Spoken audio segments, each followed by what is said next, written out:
Pemerintah Jepang rela membunuh 10.000 anak demi menghapus menua. Di chapter 174, Aging, kita melihat skema gila. Aging Devil, salah satu primal fear, menawarkan diri untuk dimakan oleh Chainsaw Devil agar konsep menua hilang dari dunia.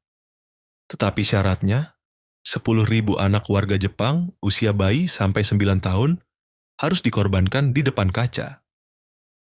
Saat para pejabat bergeming, Chainsaw Devil malah menghapus konsep mulut, memotong jalur negosiasi dengan satu tebasan.